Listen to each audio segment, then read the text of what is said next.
찬송가 512장 부르시면서 아침 새벽 기도에 시작하겠습니다.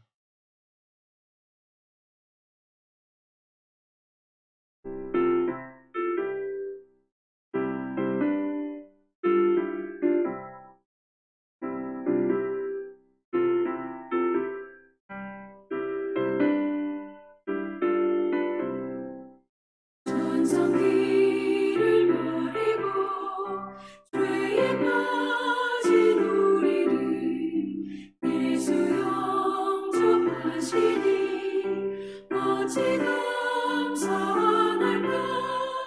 항상 말씀 전하라. 죄인명 영접하신다. 밝히 말씀 전하라. 죄인 영접하신다. 모든 죄에 빠진 자 예수 영접하시니 너도 주께 나가면 편히 쉼을 얻으리. 항상 말씀 전하라. 죄인 영접하신다. 밝히 말씀 전하라. 죄인 영접하신다. 지금 마음이 편하고 지금 의미 없음은 나의 공로 아니요 오직 주의 공로라. 항상 말씀 전하라. 죄인 영접하신다. 밝히 말씀 전하라. 죄인 영접하신다. 죄인 영접하시니 나도 영접하시고 나의 죄를 다시서 길이 함께 계시네. 항상 말씀 전하라. 죄인 영접하신다. 죄인 영접하신다. 밝히 말씀 전하라. 죄인 영접하신다.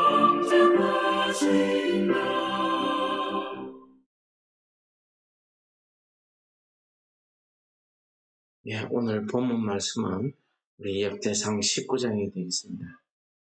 1절에서 15절까지만 공독하도록 하겠습니다.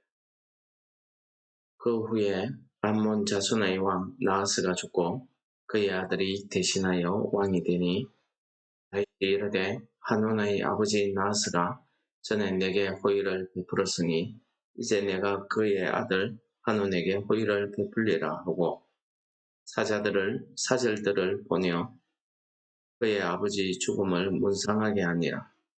다윗의 신하들이 암몬 자손의 땅에 이르러 한온에게 나아가 문상하며 암몬 자손 방백들이 한온에게 말하되 왕은 다윗이 조문 사절을 보낸 것이 왕의 부친을 존경함인 줄로 여기시나이까.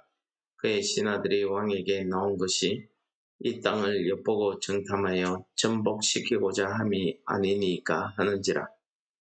한온이 이에 다윗의 신하들을 잡아 그들의 수염을 깎고 그 의복을 볼기 중간까지 자르고 돌려보내매 어떤 사람이 다윗에게 가서 그 사람들이 당한 일을 말하니라.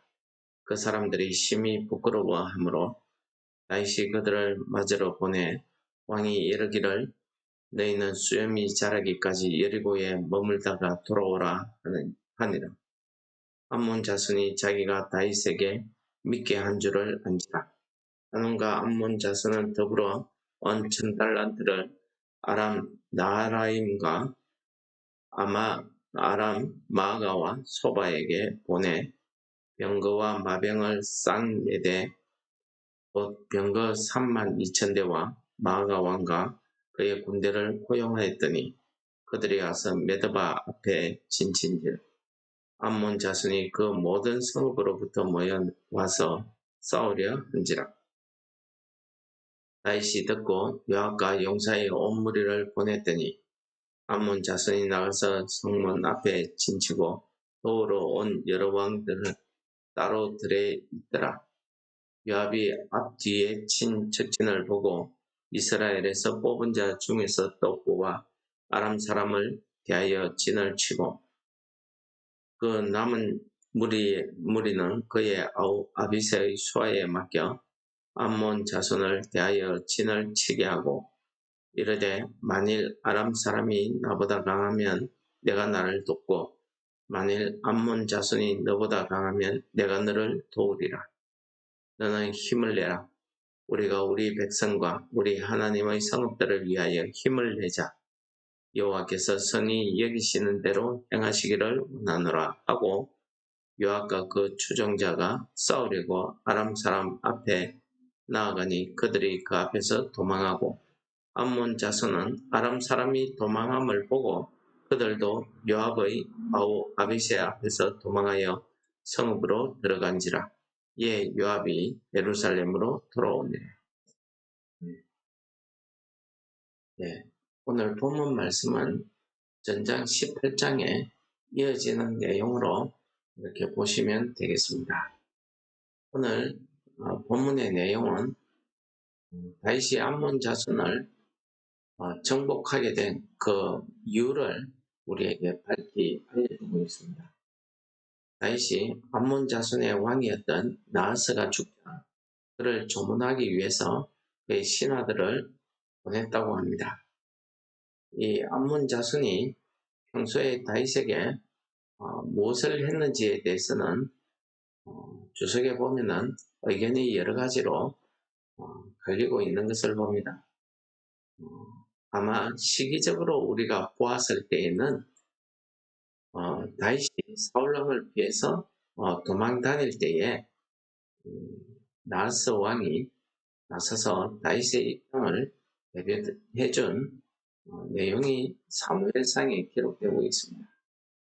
그 내용을 이야기한다 하는 의견이 일반적이라 이래 보여집니다. 어쨌든 다윗은 나하스 왕에게 입었던 그 은혜를 잊지 않고 있다가 조문 사절을 그에게 보내게 됩니다. 나하스 왕의 아들 한운이 그 조문 사절을 맞을 때에 암몬 자손의 신하들이 그에게 주의를 주게 됩니다. 근데 이것이 오해를 한 거지요. 조문 사절을 정탐꾼으로 오해를 하고 그들에게 수염을 자르고 그들의 의복을 잘라서 돌려보냅니다. 이것은 한마디로 이제 암몬 자손이 이스라엘에 대해서 다윗 왕에 대해서 선전포고를 한 것이다. 이렇게 보시면 되겠습니다. 그 당시에 수염이란 것은 남자의 권위를 나타내는 것이고 옷을 절반 잘랐다는 것은 그 당시에는 속옷 개념이었기 때문에 거의 발가벗겨서 돌려보냈다 이렇게 보시면 되겠습니다. 얼마나 수치스러웠는지 그 사절들이 돌아오기를 심히 부끄러워했다라고 이야기하고 있습니다. 오늘 암몬 자손은 그 일을 통해서 다윗에게 미움을 받았다 하는 것을 알게 됐죠. 그래서 그들이 다윗과 친하기보다는 오히려 그들은 자신들의 돈을 내어서 용병을 구하게 됩니다. 그래서 아람 군대를 사게 되는데 오늘 그 상 규모가 엄청납니다. 오늘 본문 말씀에 보면은 병거가 32,000대 그리고 아람 왕들의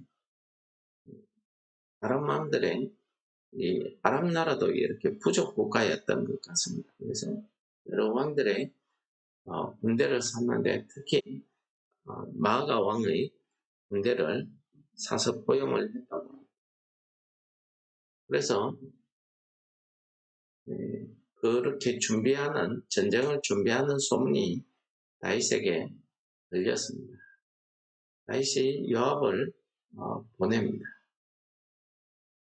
요압이 이스라엘 군대를 거느리고 와서 보니까 암몬 자손의 성읍 앞에 진을 쳤는데 그 뒤에 보니까 아람 군대가 진을 치고 있는 겁니다. 그래서 군대를 절반으로 나누어서 동생 아비새에게는 암몬 자손을 향하게 하고 자기는 아람 군대를 향하게 됩니다. 근데 어떻게 된 일인지 이유는 나타나 있지 않지만은 아람 사람들이 요압 앞에서 싸워보지도 않고 도망갔다고 합니다. 그리고 아람 군대가 도망가는 것을 보고 싸우러 나왔던 암몬 자손들도 자기들 성읍으로 다시 도망해서 성읍으로 들어간 겁니다. 특별히 전쟁을 했다 하는 내용은 사무엘하 10장에서 보면은 기록되어져 있지 않습니다. 그런데 이렇게 도망을 갑니다. 오늘 내용에서는 바로 하나님께서 다윗이 어디를 가든지 이기게 하셨다 하는 그 내용의 한 기사가 되겠습니다. 오늘 하나님께서 싸우지 않고 이기게 하신 것은 아마 용병들은 돈을 받고 고용됐기 때문에 그렇게 싸움에 대한 그런 목적의식이 없었다. 그래서 그들이 도망가게 됐다. 이렇게 이야기합니다. 요압과 그의 군대들은 보면은 우리 백성들과 우리 성읍들을 위해서 우리가 하나님 앞에 힘을 내자. 하나님이 선히 여기시는 대로 우리를 도우실 것이다. 이렇게 믿음으로 정신력으로 무장하고 있는 그 요압 군대 앞에서 싸워보지도 아니하고 도망을 가게 된 원인이다. 이렇게 해석하기도 합니다. 어쨌든 오늘 말씀에서 가장 중요한 것은 무엇이겠습니까? 다윗이 은혜를 베풀었는데 그 은혜를 원수로 갚은 것이에요. 그 베푼 은혜를 원수로 갚게 된 원인은 이 한온에게 잘못된 정보를 들려준 신하들의 이야기가 그 원인이 되었습니다. 오늘 말씀을 보면서 우리도 이 하루를 살아갈 때에 우리도 영적 전쟁을 하는 상황에서 이 하루를 살아가요. 우리가 우리 힘으로 내 자신의 생각으로만 이 땅을 살아가게 되면 우리가 실패하고 넘어질 경우가 있는데 잘못된 정보를 우리에게 흘려주기 때문입니다. 오늘 말씀과 같이 이 은혜를 잘못된 정보로 인해서 은혜를 저버리게 되면 이런 엄청난 결과를 가지고 오죠. 한온이 자기가 잘못된 정보로 실수할 수는 있습니다. 그러나 자기 잘못을 깨닫고 확신을 했으면 어땠을까? 이렇게도 생각해 봅니다. 오늘 우리도 한온과 같은 이런 실수를 하지 않는다고 장담하지는 못합니다. 그러나 우리가 구원받은 이 은혜를 우리가 잊어버리지 않는다고 하면 한온과 같은 실수는 저지르지 않을 것입니다. 한온의 실수가 무엇입니까? 잘못을 깨닫고 돌아서서 회개하는 것입니다. 잘못을 깨닫고 돌아서서 확신했다고 하면 오늘과 같은 이런 실패는 없었겠죠.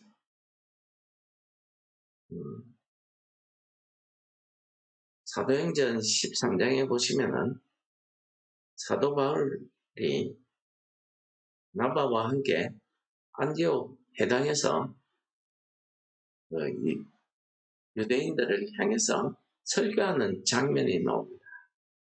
그런데 그 당시에 이 전하는 이 설교, 이 복음에 대해서 유대인들이 얼마나 시기하고 방해를 했던지, 그 복음을 전하다가 사도 바울이 안디옥 사람들을 향해서 이렇게 이야기합니다.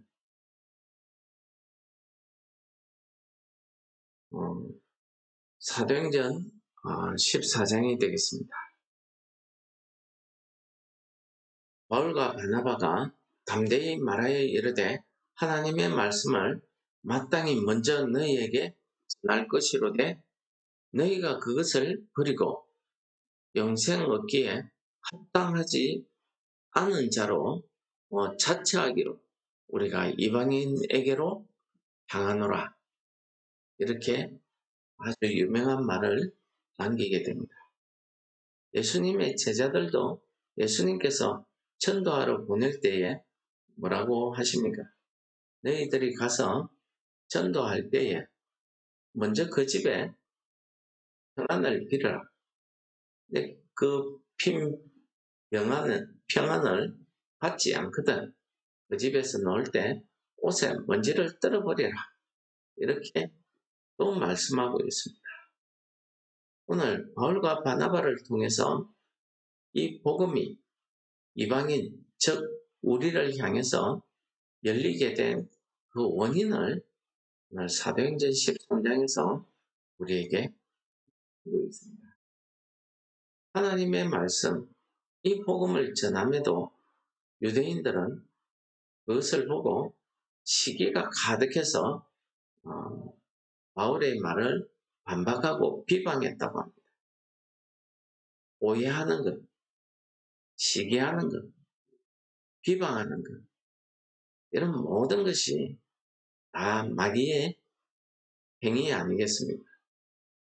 우리가 영적으로 마귀에게 휘둘리게 됩니다. 잡히게 되면 우리는 진리에 대해서, 참에 대해서 우리의 영적 귀가 닫혀버립니다. 우리 귀에 들리는 것은 아무리 좋은 복음을 전해도 오해를 하게 되고 시기하게 되고 비방하고 비난하게 됩니다. 이러면은 하나님의 복음이 다른 데로 가게 되는 거죠. 오늘 우리 성도들의 삶에도 마찬가지입니다. 우리 귀에 들리는 많은 소리들 가운데서 우리가 특히 피해야 될 것은 우리에게 베풀어 주신 그 은혜를 저버리게 하는 그런 말들을 우리가 영적으로 분별해서 잘 판단해서 이겨내야 됩니다. 분별해서 취사 선택을 바르게 하셔야 됩니다. 그러지 않으면 오늘 하는과 같은 이런 실수를 우리도 범하지 않는다고 어떻게 장담하겠습니까? 오늘 하루 성령께서 우리 안에 충만히 임재하셔서 우리의 듣는 귀를 열어주시고 우리로 하여금 하나님의 말씀을 듣게 하시고 우리로 하여금 은혜의 소리, 복음의 소리를 듣게 하셔서 이 세상을 향해서 우리가 하나님의 복음을, 하나님의 그 사랑을 실천하시는 우리 성도 여러분들 되시기를 축원합니다. 이 시간 말씀을 생각하시면서 같이 기도하시겠습니다.